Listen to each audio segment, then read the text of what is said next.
Alright, this is a quick video on what's in my fire kit and a little bit on fire building and common mistakes. So I'll start with my fire kit.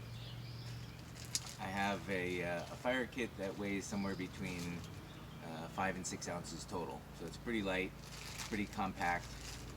It's in it's double bagged, 2 Ziploc bags to keep it dry.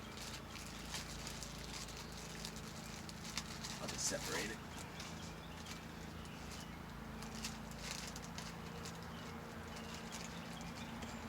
I have 2 of these, and maybe I'll do a close-up of it afterwards.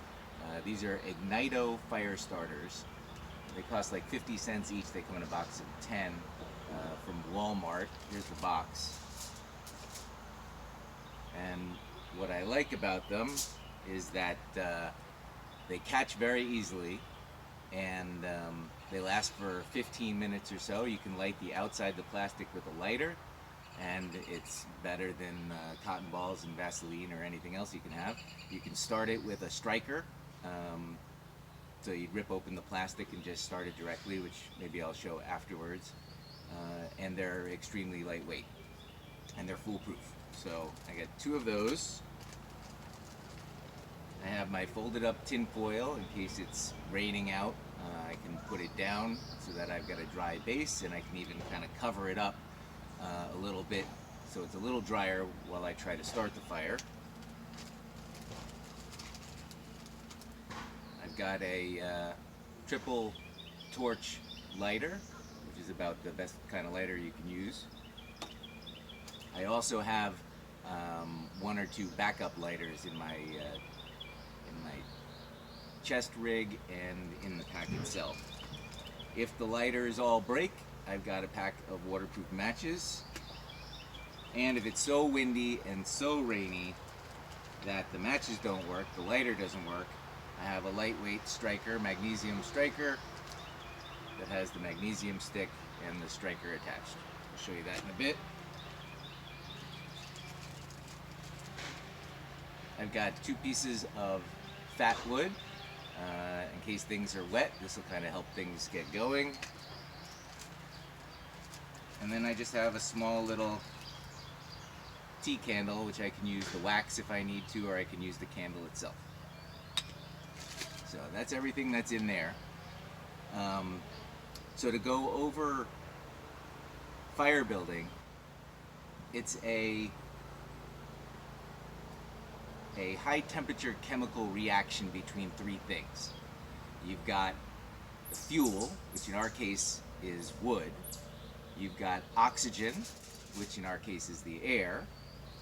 And then you've got a heat source, which our initial heat source is either the lighter or the matches or the striker. And then once the fire catches, it's self-sustaining. It's its own heat source. So you got to worry about the oxygen and the fuel. The 2 most common mistakes that we see during MRC weekend, it's not the heat source, because everyone has a lighter or some sort of heat source. It's the fuel and the oxygen. The fuel is a pretty simple problem, and what we've seen is that somebody gathers just a little bit of tinder and fuel, and once they start getting it going, they run out, and then they have to run back into the woods, find more fuel. When they come back, it's already out, or it's almost out and they can't revive it. So an important factor in having a successful fire is preparing for it and having, as you can see here, I got a bunch of different size kindlings, which I'll get into in a minute, but being prepared for all the fuel you need for the next 15 minutes or so before you even start the fire. The other issue that we see quite a bit of is smothering the fire before it even starts. So you need oxygen on all sides of all pieces of fuel. So I'll try to illustrate it here. If I'm building a fire, I might need to do a close-up later on if you can't see it, but let's say I've got a bunch of stuff here. I'm not really burning this stuff, but if I'm building a fire, I'm going to use a teepee style. It's just an easy way to start it. You want extremely thin tinder. If you can tell the difference. Extremely thin. And every piece that you lay down, you need space on all sides. You can do a bunch at the same time, but you just make sure that it's spaced out. No two pieces should be parallel touching each other. What we see is that people get ready for the fire, they'll put it all on, and it'll look like this.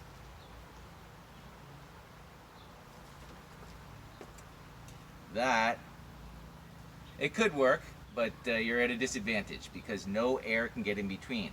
When you get to this size, what you want is every piece you lay down on it is crisscrossed in some way, and there's air on all sides of it. It's also nice if you have a nice breeze. So while I'm doing this, when you're picking a spot to have a fire, some things to keep in mind are you want to protect it from any big winds, but having a nice little breeze is good. If you can, if there's already a place where a fire has been started before, that's the best place to do it. But if not, you want to clear a space 10 feet away from anything, get rid of leaves and twigs, maybe put a rock ring around it. Putting up a reflector is good, a large piece of wood on one side, so that it'll reflect the heat back. And yeah, that's what it should look like. So as you build it up, every single piece should be placed methodically so that there's space on both sides. So the other thing that I'll demonstrate is, well, the tin foil. This is used. It's not going to work in a hurricane, of course, but if you've got a light rain or even a regular rain, what you want to do is take your tin foil with the reflective side up, so that it'll reflect back some of the heat.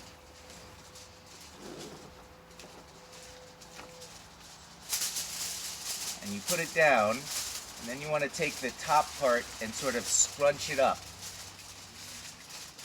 so that it's got some stability and leans over. You can also take some rocks, which I don't have, and place them at the corners to keep it stable if you got a wind. But the point here is that now the ground is dry because you just put down the tin foil. It's reflecting up, it's reflecting down and from the back, and it's somewhat covered right here from the raindrops hitting it. If it's a torrential downpour, you might need to put up some sort of tarp or something above you, but this will do in a pinch. The other thing I wanted to show you was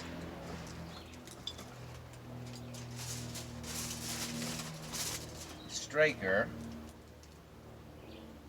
So I find this stuff foolproof. This is the Ignito fire starter. If nothing else is working, what you can do is shave off a little of the magnesium into it. So I'm not starting a spark yet, just getting some of the magnesium in there. And then let's see how we do. There we go. We're started. So in my experience, having 2 packets of that is better than messing with messy Vaseline or any of the other stuff. If you've got the little pellets that are wax infused or whatever, they don't catch from a striker as well. So having at least one of these in your pack, even if you carry that other stuff, is really important. That's it. Thanks.